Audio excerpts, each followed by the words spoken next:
Bonjour! Bonjour! J'ai pas mis trop de lumière aujourd'hui parce que j'ai un peu mal au crâne, donc voilà. Mais on est là, bonjour à tous, j'espère que vous allez bien, voilà, la forme, tranquille, j'espère que vous avez moins mal à la tête que moi, ça sera toujours plus cool. Mais on est là aujourd'hui, quoi. Mais attends, mais pourquoi les gens ils disent gueule de bois? Mais j'ai une réputation de piccolo ou quoi? Comment que ça se passe? Et je bois pas, les gars! Occasionnellement, quoi, tu vois, si jamais, mais voilà, quoi, je bois pas tout seul, quoi. Ça, je rentre pas chez moi le soir, allez, vas-y, whisky et tout, non. D'habitude, si j'ai mal à la tête, c'est simple. C'est soit je suis fatigué, soit j'ai pas bu assez d'eau. Généralement, c'est les deux raisons principales. Donc là, j'ai bu beaucoup d'eau, j'ai bien dormi. Franchement, je me suis endormi tôt hier soir. Vous allez là, je suis arrivé super tard en live, alors qu'habitude, j'arrive beaucoup plus tôt que ça. Bah, je me suis réveillé à 4h, comme d'habitude, quoi. J'ai dit, ah non, vas-y, je rendors. Après, je me réveille à 5h, je me réveille à 6h, je me réveille à 7h. Enfin, je me suis réveillé à toutes les heures. Et voilà, je me suis réveillé à 7h, 7h15. Chez moi, ça, c'est un peu mieux. Un peu mieux. Mais ouais, non, je sais pas d'où ça vient. Donc, du coup, bah, en pleine nuit, je dis, ah, j'en peux plus, j'arrive pas à dormir, tu vois. Donc, j'ai pris des cachets. Et j'ai dormi un petit peu quand même. Moi, je pense que c'est un manque de sucre. J'ai pas mangé. Il me faudrait un bon dessert. Un bon cheesecake. Je sais pas ce que vous en pensez, mais je pense un bon cheesecake, ça peut pas faire de mal, tu vois, un peu de gras, de sucre, tu vois, histoire de mettre le cerveau en euphorie, tu vois. Un bon couscous merguez. Alors, j'aimerais bien, mais ici, ça court pas les rues. Voilà. Alors aujourd'hui, c'est une journée spéciale. C'est que aujourd'hui, c'est la fête nationale du Mexique. Voilà, c'est un peu comme le 14 juillet en France, mais c'est le 15 septembre au Mexique. Et donc, du coup, pour l'occasion, les enfants, ils sont partis habillés en, ouais, comment on peut dire, en cow-boy, tu vois, mais en plat. Putain, j'ai vu plat, j'ai dit plat. En traditionnel mexicain, on peut dire, tu vois, mais genre un peu comme un peu comme les cow-boys, tu vois, un peu comme les cow-boys mexicains. Chose que tu vois des gens qui, enfin, après, c'est vrai que c'est quelque chose qu'on voit, enfin, j'imagine en France, vous voyez dans les films, mais ici, c'est comme ça que s'habillent les gens réellement dans, dans les ranchs, quoi. Donc, c'est assez. C'est pas des gringos. Ah bah non, mais gringos, mais tu confonds tout, frérot. Gringos, c'est les Américains. Bon, alors, pour ceux qui ne savent pas, c'est vrai on l'entend beaucoup dans les westerns, quand ils disent gringos, c'est comme ça qu'on appelle les Américains au Mexique. Et on le dit encore aujourd'hui, hein. Aujourd'hui encore. Non, Yankee, c'est New York. Les Yankees, c'est parce qu'ils viennent de New York. Encore aujourd'hui, hein, quand tu vas partout, tu dis, ah, ça, c'est les gringos, tu vois. Les gringos, c'est les Américains, quoi. Donc, non. Pas en américain, en mexicain. Vêtements, on va dire, traditionnels des ranchs. En vaqueros, alors. Voilà, en vaqueros. Cowboy, c'est en américain, en anglais. Vaqueros. Bah, c'est les vêtements traditionnels, tu vois. C'est vrai que si tu t'habilles comme ça en France, ça serait considéré comme un costume, tu vois, puisque c'est pas quelque chose de traditionnel en France. Mais... Sinon, ils ont l'uniforme, ouais. Enfin, c'est un truc... tu vois, là, ils en parlaient comment ça s'appelle, dans les news, parce que... là, il y avait l'interdiction de la baya, etc. Donc, évidemment, ça fait polémique, tout le monde a entendu parler. Mais donc, il parlait de peut-être mettre un uniforme pour l'école. Et les gens réagissaient un peu négativement là-dessus. Mais ici, moi, je vois à l'école, les enfants, ils ont des uniformes, tu vois. Et je trouve que c'est bien, moi. Au contraire. Alors, quand l'uniforme, c'est ici, enfin là, ce qu'ils ont, en tout cas, en l'occurrence, pour mon fils, le plus grand, c'est juste le t-shirt, quoi. Le pantalon et les chaussures, etc. Ils mettent ce qu'ils veulent, mais il y a les t-shirts de l'uniforme, mais la seule chose dont ils sont obligés de mettre, c'est le t-shirt de l'école, le t-shirt de l'uniforme. Donc, il y a plusieurs styles, plusieurs couleurs, etc. Mais ils sont obligés de mettre ça. Et je trouve que c'est une bonne chose, moi, l'uniforme, réellement, tu vois. Je sais pas pourquoi les gens ils veulent voir ça comme quelque chose de négatif. Tu vois, l'uniforme est utilisé dans énormément de pays et ça fonctionne très bien. Il y a personne qui s'est jamais plaint. Et au contraire, je trouve que tu vas à l'école, tu mets ton uniforme, tu sors de l'école, tu t'habilles comme tu veux, et c'est cool comme ça. Donc, bah, si, tu peux mettre des TN Lacoste si tu veux, mais t'as le t-shirt de l'école, quoi. Et je pense que, ouais, ça évite un petit peu, peut-être, ça peut éviter des problèmes de différence, tu vois. On le sait très bien que, bah, il y a des gens qui ont de la thune, des gens qui n'ont pas de thune, et que souvent, les enfants, ils aiment bien le montrer à travers les vêtements, et ça peut créer, justement, des différences sociales qui finalement sont juste d'apparence, quoi. Et donc, pour moi, l'uniforme, c'est vrai que moi, je suis plutôt pour. Parce que ça permet que les élèves, ils soient ensemble. C'est pas, ah, regarde, il y a ceux qui mettent... je sais pas, tu peux voir, à la limite, je sais pas, les gens, comment ils s'habillent, etc. tu peux tout de suite voir les différences en termes de classe sociale. Et c'est vrai que du coup, ça crée automatiquement des petits clans. Que si tout le monde avait un uniforme, finalement, tu vois pas si le mec. Il n'y a pas d'apparence particulière que le mec il est plus ou moins aisé ou ci ou ça, etc. Ou d'avoir une culture différente. Et finalement, c'est unir les gens. On est tous ensemble dans l'école. On est des camarades de classe, tu vois. Et finalement, je pense que ça permet d'unir les gens.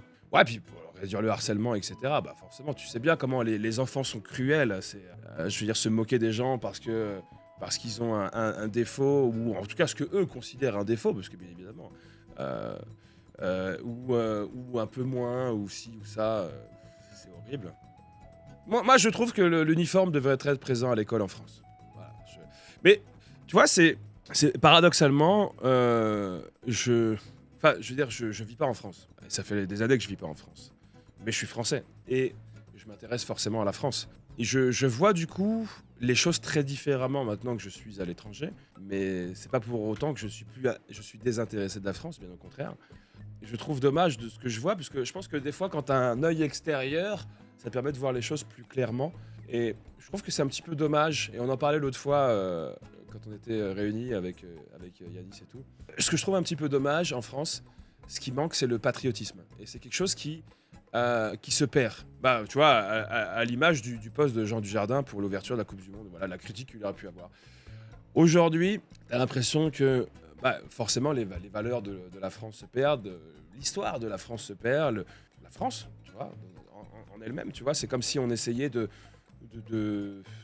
rendre le pays un peu comme tous les autres, et c'est comme si tu étais fier de ton pays, c'était mal vu, tu vois. Aujourd'hui, il y a une espèce de... Je sais pas d'où ça vient d'ailleurs, j'ai aucune idée d'où ça vient, tu vois, mais c'est comme si c'était mal vu d'être fier d'être français, d'être fier d'avoir le drapeau français. C'est-à-dire que si aujourd'hui, devant chez toi, tu mets le drapeau français, c'est limite, on irait te cataloguer de raciste. Alors que ça n'a absolument rien à voir, on est d'accord. Tu vois, voilà, aujourd'hui, si tu es patriotique, tu es raciste. Alors que absolument pas. Tu peux être fier de ton pays et aimer accueillir des gens et leur partager ta culture. C'est ça le truc.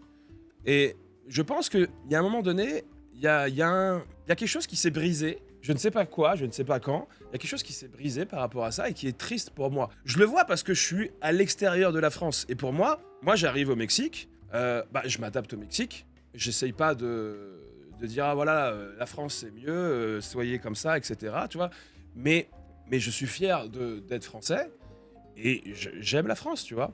Et pour moi, je vois ça quand je suis là, quand je suis avec les gens, quand je suis à l'extérieur. Je suis fier d'être français, tu vois, je suis heureux, je suis content, tu vois, pour moi, c'est une fierté. Mais en France, si tu demandes aux gens, ils seront pas fiers d'être français. Ils vont te dire, ah ouais, non, si, ça. Et je trouve ça triste. Parce que c'est comme un pays qui leur apporte énormément, tu vois. En France, autant qu'on puisse dire, il y a énormément de choses qui vont pas, bien évidemment, avec le système, avec tout ce que tu peux dire, il y a énormément de choses qui vont pas. Mais va voir ailleurs, si c'est mieux. Et c'est là où un truc que je comprends pas, c'est les gens qui critiquent la France, peu importe qui ils soient. Pourquoi vous êtes là, tu vois? Pourquoi vous êtes en France? Il y a beaucoup de gens qui disent, ouais, la France, c'est un pays de merde, etc. Mais pars. Et moi, je peux le dire vraiment très facilement, puisque je suis parti, tu vois? Donc, tu vois, je pense que là-dessus, c'est bien, parce que, comme je suis parti, on peut rien dire là-dessus. Mais pars, va vivre ailleurs, va changer de pays, et va voir si c'est mieux. Mais après... Une fois que tu as vécu dans un autre pays, ok, tu peux dire, ah oui, finalement, la France, c'était pas si mal, ou finalement, c'est mieux ailleurs. Mais des pays dans le monde, il y en a plein. Et c'est ce que je ne comprends pas, c'est pourquoi les gens s'entêtent à vivre en France s'ils n'aiment pas la France. Et autant certaines personnes qui pourraient avoir des remarques déplacées en disant, ouais, mais c'est les étrangers, etc. Non, il y a des Français qui sont nés en France et qui pensent comme ça. Tout le monde. Il y a plein de gens. Et c'est triste. C'est triste d'aujourd'hui, tu ne peux pas, en France, mettre ton drapeau dehors, le drapeau de la France, et être catalogué de raciste ou etc. Alors que tu dis, bah non, je suis en France, j'aime mon pays, je suis fier de la France, et s'il y a des personnes de pays étrangers qui veulent venir, moi je les accueille avec grand plaisir. Et je leur enseignerai ma culture, et c'est un partage de culture, et ça a toujours été comme ça dans le monde, tu vois. Mais pour moi, on ne doit pas perdre les valeurs de la France, ça serait triste. Et je le sais particulièrement, puisque c'est quelque chose que j'essaye de travailler d'autant plus, vu que je suis à l'étranger et que mes enfants sont français et mexicains bien sûr, mais qui sont français, automatiquement, moi je veux pas qu'ils se sentent que 100% mexicains vu qu'ils habitent au Mexique. Je veux leur donner la culture de la France. Je veux leur donner cette expérience-là. Je veux qu'ils se sentent, même s'ils n'ont jamais vécu en France, qu'ils se sentent quelque part français. Tu vois, parce qu'ils le sont. Et donc, moi, je veux leur donner cette culture. Et j'en suis fier. Tu vois, je suis pas en train de dire, ouais, non, vas-y. Et c'est ça. Et c'est pour ça que en faisant ça et en faisant cet effort-là, je vois quelque chose qui se détériore de l'autre côté et ça rend triste, quoi. Et bien évidemment, on a vu le truc de Jean Dujardin où il a fait l'ouverture de la cérémonie et il y a des gens qui l'ont critiqué que pour diverses raisons, mais en gros, ouais, parce que c'était très cliché de la France. Et au contraire, il faut être fier de ça, tu vois. Alors bien évidemment, quand tu vas en France, tu vois personne avec le béret, le Marcel et la baguette sous le bras, ou dans les petits villages peut-être, mais c'est quelque chose qui a existé. Il faut être fier de ses origines, il faut être fier de sa culture. Il faut pas lui cracher dessus. Et pour moi, je trouve que c'est dommage. Je trouve que c'est dommage par rapport à ça. Et quelque chose qui existe dans les autres pays, quand tu vois au Mexique, je peux dire que les gens, ils sont fiers de leur drapeau. Et pourtant, politiquement, on va dire que c'est pas un exemple, tu vois. Ça, c'est pas terrible. Mais ils sont fiers de leur drapeau, ils sont fiers de leur origine, ils sont fiers de leur culture. Ils brandissent le drapeau partout. Ils sont heureux. Et voilà, ils en sont fiers. Et il y a un truc que je trouve vraiment génial ici, et que je trouve qu'il serait une très bonne idée de faire en France pour refaire un petit peu de patriotisme, c'est ici à l'école, le lundi matin, il y a une levée de drapeau. Tous les lundis matins, levée de drapeau à l'école, ils chantent l'hymne national avant de rentrer en classe, tous les lundis matins. Et c'est beau de faire ça, tu vois, tu dis, c'est dans le pays dans lequel tu vis, donc tu dois en être fier. Donc tu hisses le drapeau, tu chantes l'hymne national, et ici, à la radio publique et à la télé publique, tous les jours à minuit, sur toutes les stations publiques, que ce soit à la télé et à la radio, il y a l'hymne national. Et c'est beau. Et surtout que, honnêtement, la Marseillaise, elle est magnifique. Moi, je trouve que l'hymne national est absolument magnifique. Moi, j'ai jamais appris la Marseillaise à l'école. Et j'en suis triste. Le moment où j'ai appris la Marseillaise, c'est en regardant les matchs de foot. Voilà, j'ai jamais appris la Marseillaise à l'école. Et je trouve que c'est dommage qu'on n'apprenne pas ça. Et si aujourd'hui, on manque de patriotisme en France, c'est parce que on ne l'inculque pas à l'école non plus. Moi, je peux dire que quand tu as un match de foot et que tu entends la Marseillaise, c'est magnifique. Ça te met des petits frissons. C'est ça, c'est beau. Et ça se perd, tu vois. Et je pense que ça doit se faire dès l'école. Donc effectivement, s'il y avait l'uniforme à l'école pour mettre tout le monde pareil et pour éviter les différences et de montrer que peu importe d'où tu viens, tu vois. Si t'es en France, t'es français et on partage les mêmes choses. Et c'est important, je trouve, de faire ça. Et l'école est la clé. Tout part de l'école, bien sûr. Pour les gens qui ont 40, 50 ans, c'est fini. Voilà, voilà. Et je le vois et je le dis aujourd'hui parce que j'ai des enfants. Et donc forcément, pour moi, c'est important. C'est important, ça. Et alors, il y a des écoles dans lesquelles ils apprennent l'hymne national, etc. Et je pense que ça dépend vraiment des professeurs. Mais en réalité, je trouve que ça devrait être obligatoire. Ça va être obligatoire. De unir les gens plutôt qu'essayer de les diviser, quoi. Et le problème, c'est qu'aujourd'hui, tu as l'impression que beaucoup de décisions divisent un petit peu les gens et c'est ce qui crée un peu l'animosité, quoi. Et c'est un petit peu dommage. Mais bon, après, voilà, c'était... Je suis parti un petit peu dans mon monologue par rapport à ça, mais je trouvais que c'était important. Je sais pas, je l'avais sur le cœur, j'avais envie de le lâcher. Voilà, comme il dirait le sage dans Les Trois Frères, il faut... Merde, je sais même plus maintenant. Il faut prôner la différence et non l'indifférence ou un truc comme ça. Enfin bref, voilà. Cultiver, voilà, il faut cultiver la différence et non l'indifférence. C'est toujours vrai aujourd'hui, hein. Je pense qu'il faut arriver à se dire, bah, on est un pays qui a une histoire et des origines. Voilà, dans l'histoire, effectivement, il y a des endroits sombres, comme tous les pays dans le monde d'ailleurs, puisque les pays sont nés de guerre. Tous les pays qui existent sont nés de guerre, les frontières, etc. Et il n'y a aucun pays dans le monde qui est tout blanc. Tu vois, en disant, ah non, moi, j'ai jamais rien fait de mal, tout est bien, mon histoire, elle est parfaite, etc. Ça n'existe pas. Ça n'existe pas. Et tous les pays sont nés des guerres, les frontières sont nées des guerres, etc. Aujourd'hui, le pays, il est d'une façon, et je pense qu'il faut être fier de son pays, même s'il y a des choses que tu n'aimes pas. Parce qu'il y a des gens, des fois, qui vont dire, ouais, aujourd'hui, le système, bon, par exemple, tu regardes Macron, le président, etc. Bon, il est loin d'être dans le cœur des gens. Un truc que je comprends pas, c'est que c'est son deuxième mandat. Si les gens ne l'aimaient pas, pourquoi ils l'ont réélu, hein? J'ai du mal à comprendre. Mais bon, après, c'est vrai qu'effectivement, en termes de concurrence, il n'y avait pas non plus grand choix. Donc on s'est dit, bon, on sait qu'il est mauvais, mais ça se trouve les autres peuvent être pires, donc on prend pas le risque. Mais bon, on va savoir, je ne sais pas. Mais tu ne peux pas, par exemple, ne pas aimer la France parce que tu n'aimes pas Macron. Tu vois, Macron, c'est pas la France. Macron, c'est un président qui est, tu vois, ouais, il est dans l'histoire de la France, mais dans la liste de tous les gens qui sont là, tu vois, c'est un petit passage dans toute l'histoire du pays. Donc tu ne peux pas ne pas aimer ton pays parce que la personne qui est en tête aujourd'hui, tu ne l'aimes pas, par exemple. Faut pas être là-dedans. Faut pas être là-dedans.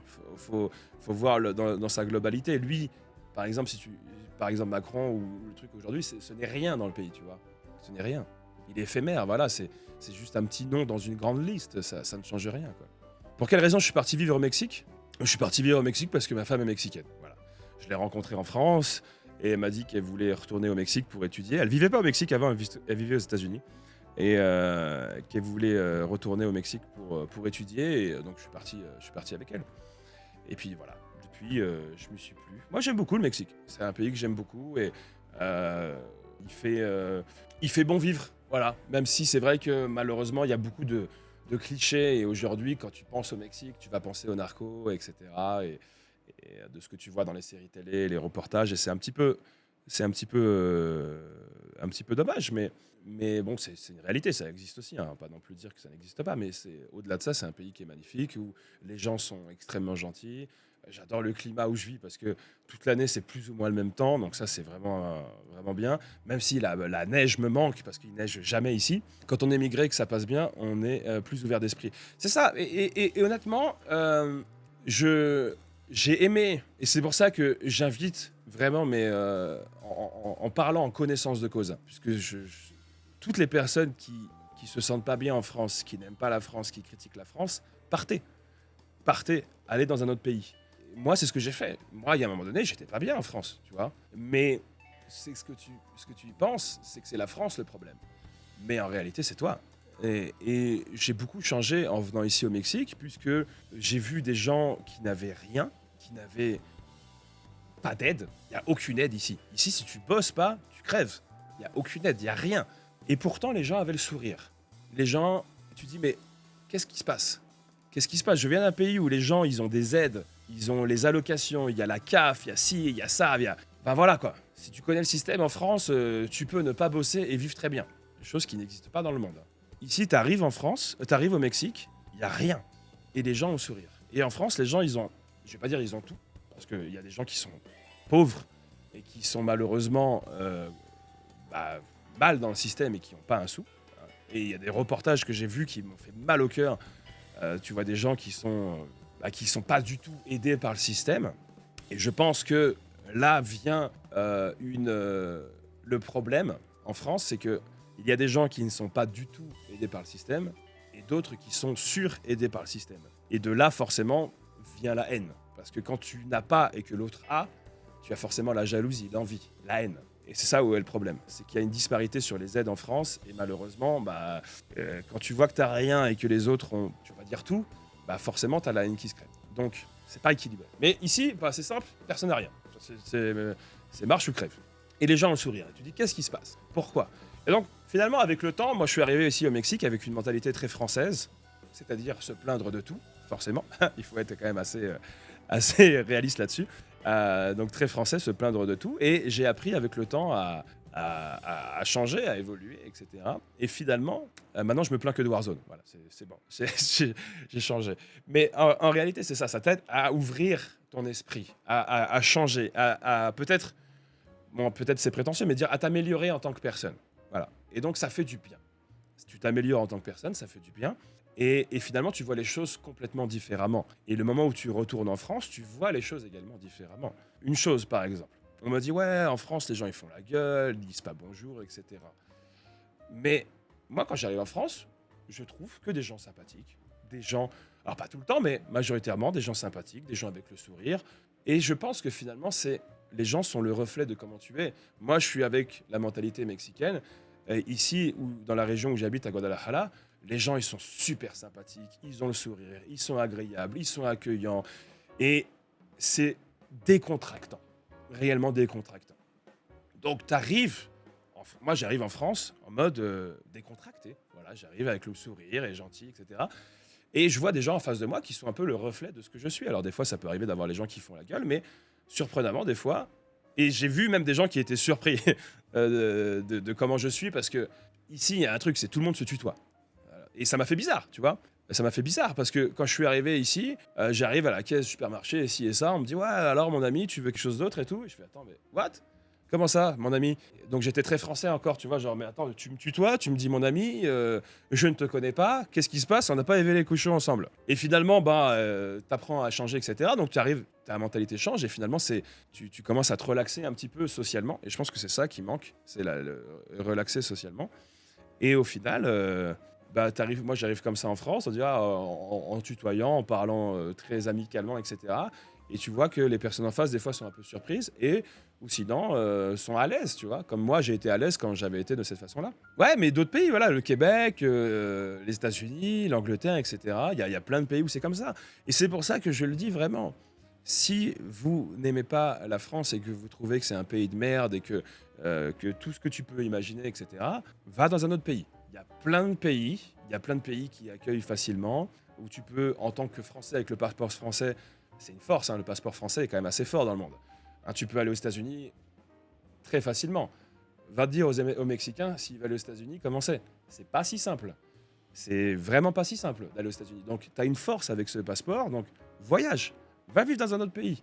Ça va être peut-être dur, mais vu que la France, apparemment, c'est de la merde, ça sera sûrement moins dur, tu vois. Donc, il y a un moment, c'est un choix. Tu vois, c'est comme si tu joues à Warzone et tu fais que de plaindre de Warzone. Il y a un moment donné, tu vas changer de jeu. Ou arrête de te plaindre, tu vois. Mais le choix t'appartient. Si tu continues à jouer à Warzone alors que tu ne fais que critiquer les jeux, c'est ta faute. C'est plus la faute du jeu, tu vois. Donc, c'est pareil. Si tu continues à vivre en France et que tu fais que critiquer la France, c'est ta faute. C'est pas la faute du pays.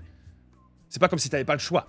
Alors, sans aller dans des pays, on dira, tiens, va en Corée du Nord, voir si les gars, ils aimeraient pas vivre en France. Oui, bon, bien évidemment, sans aller non plus dans des extrêmes, mais je le dis vraiment, comme on dit ici, en buena onda, tu vois, genre très amicalement. Réellement, je suis sûr qu'il y a des gens qui, aujourd'hui, ne se sentent pas bien en France, qui pourraient réellement se sentir mieux à l'étranger. C'est pas en mode, ouais, va voir à l'étranger, va voir s'ils sont mieux, et comme ça, tu vas revenir en France et tu vas être désolé, tu vas dire, ah ouais, non, finalement, en France, on n'est pas si mal. Non, non, vraiment, c'est, va à l'étranger, et ça se trouve, tu vas kiffer ta vie plus que ce que tu kiffes en France, et tu vas être heureux.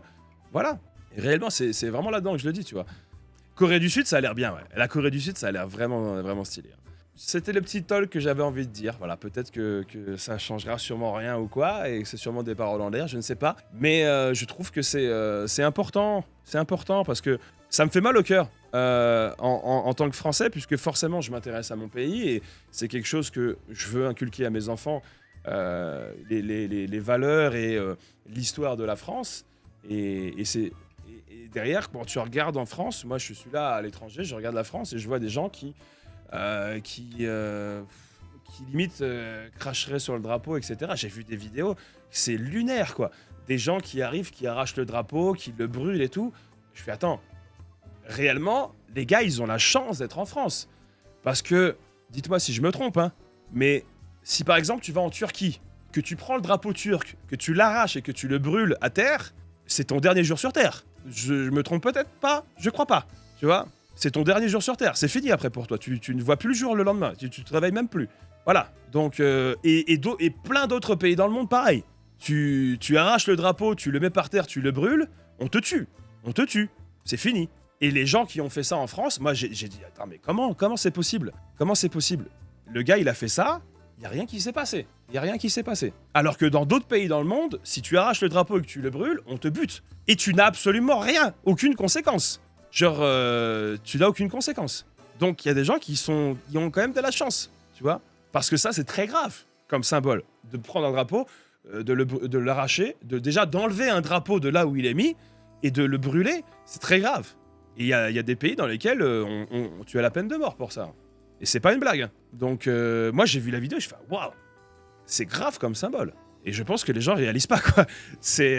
Et si vous venez d'un pays où je suis sûr, parce que moi j'avais un pote turc qui m'avait raconté ça, donc c'est pour ça que j'ai pris l'exemple de la Turquie. Il m'a dit en Turquie, si tu arraches le drapeau, etc., on peut te tuer et le mec qui te bute, il a rien. Donc c'est pour ça que j'ai pris cet exemple-là, parce que c'est ce qu'il m'avait raconté, mais je le crois. Je le crois et je pense qu'il y a plein de pays dans le monde où c'est comme ça.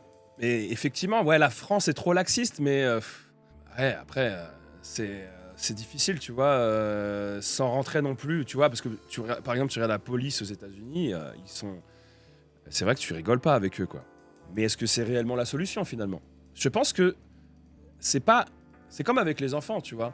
C'est pas parce qu'il a peur de toi qu'il va forcément faire les choses avec le cœur, tu vois. Faut pas qu'il ait peur de toi, mais faut éduquer.